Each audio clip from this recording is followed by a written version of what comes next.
How's it going, and welcome back to the channel. In today's video, we're going to be running a no cool call on a Rheem package unit. Let's do some work. This video is sponsored by RLS and by Bluon. Bluon is a must-have app for any service tech or installer. It's totally free with over 325,000 models in their database. You'll have access to OEM manuals, parts lists, and you can even order replacement parts right in the app from your local supplier. So if it's replacement parts for a job or just standard truck stock, you can have the parts waiting in will call or have them delivered straight to you. With an average quote time of 15 to 20 minutes and earning cash back on every purchase, it's a win-win for me. So to learn more and to download the app, go to bluon.com.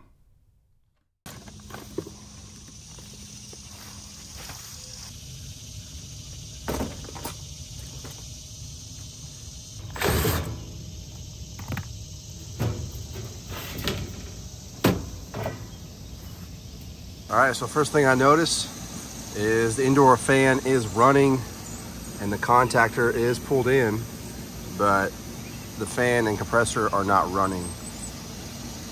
So I'm gonna dive into that capacitor, see what's going on.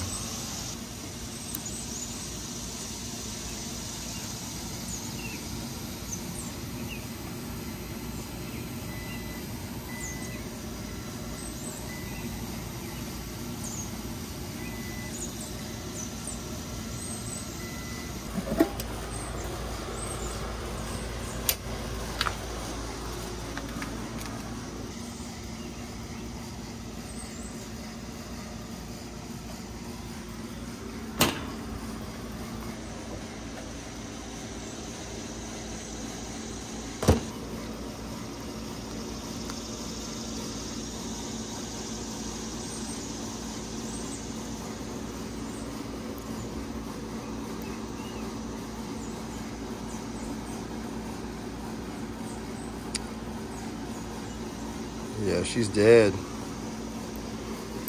Looks like we need to grab a 45.5.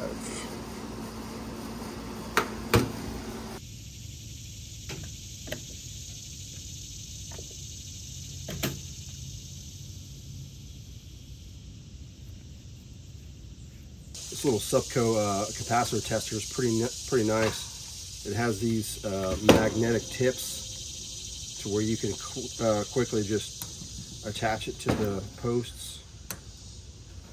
Pretty nice. And you just push the button. So on the compressor side it says it's shorted out, and on the fan it says it's open. So we'll grab the new capacitor here. I like these linebacker ones because they are identical to the size that fits right back in that spot. So that's pretty nice. Always test your capacitor, your new ones, before you install. So we'll check the Herm side, 46, and it's rated for 45, so that's good. Check the fan, rated for 5.1. So we're good there. It also has these little alligator clips that you just push directly onto the magnet side. So if you did want to clip it on, you could. But these magnets work great.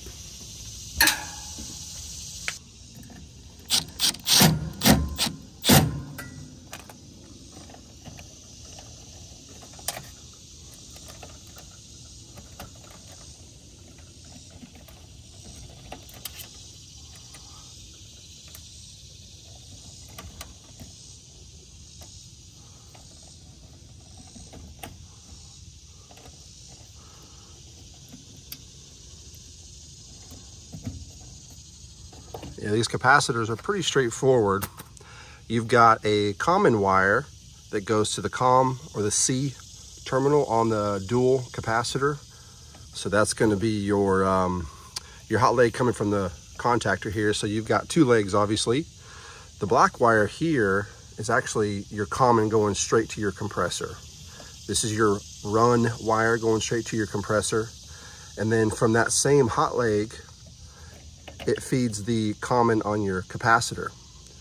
And then what that does is give you a start to your fan motor here, and then your compressor. So this goes to your start terminal on your compressor. And this is the common wire for your condensing fan motor. And that's pretty much it. I think this small black one right here is what goes to the board for your defrost. And that's where you get your hot leg for your condensing fan motor. So this is your constant power. This is your constant power for your compressor. This is the one for the condensing fan. That's pretty much how it all works. So now that we know the capacitor is good, we can go ahead and get this thing turned on and test it out.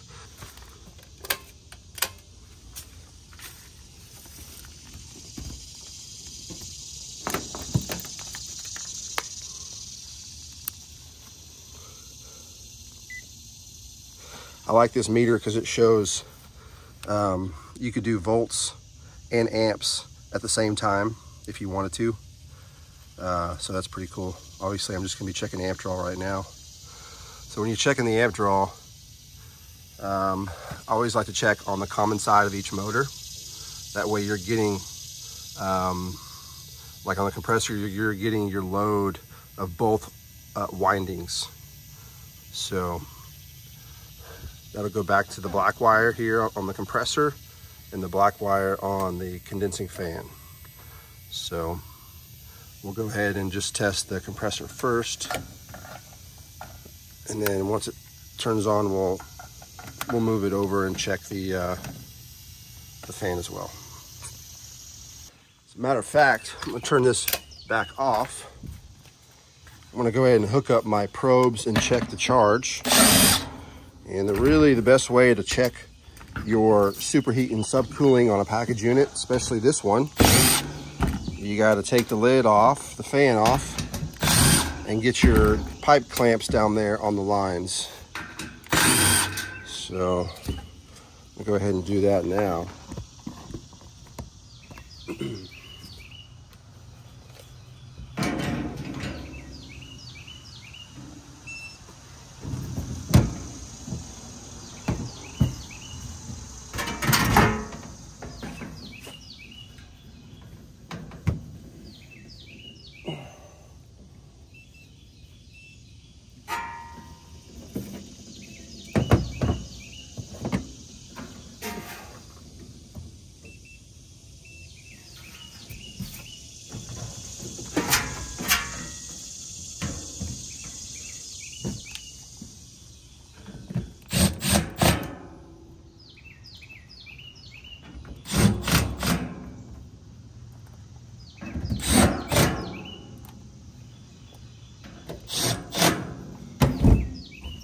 All right, so if you can see, I've got the pipe clamps down there.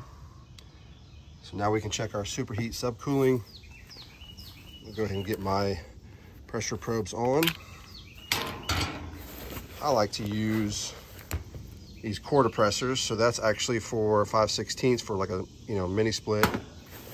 But I got 2 of them for the standard 1/4 inch as well. So that way you don't have to worry about like a low loss situation, especially on package units. You don't really want to lose any refrigerant. So this setup works nicely.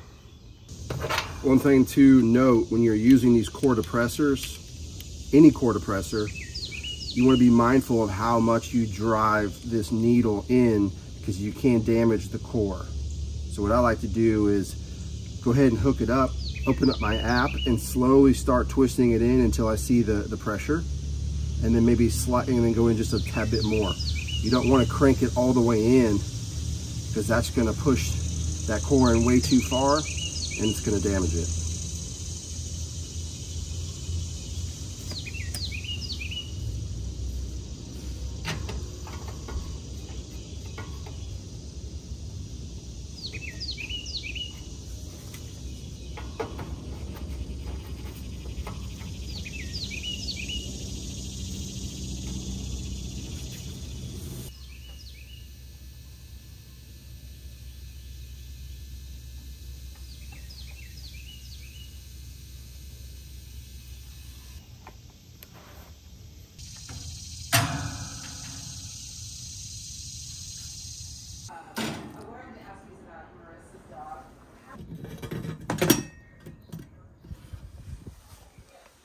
right, so I just saw that the thermostat is no longer in time delay. It kicked on. I felt the air blowing whenever I put that supply sensor in there, so hopefully she's running. We don't have a bad compressor or fan motor. We'll see. I hear it though.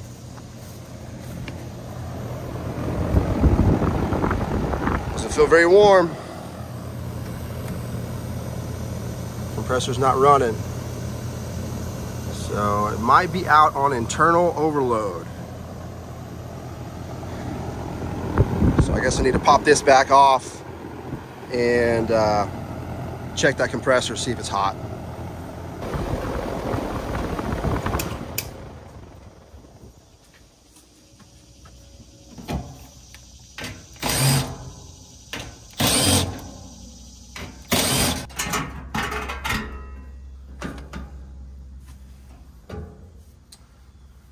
She is cold to the touch, so that's not good. Make sure the wires are fully seated on the compressor, which they are. We can ohm out the compressor windings, but obviously she probably went out too many times.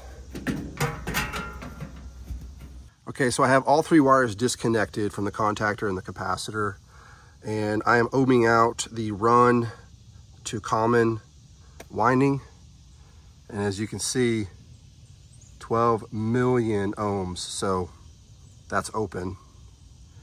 And then we could go to common to the start winding here. So if I can do this with one hand. All right, common to start, same concept. And the compressor is cool to the touch, so that means it is not going to come back online. There's no cooling it down. More than likely, this thing just struggled over and over and over and over and over without the capacitor. So now we have a bad compressor.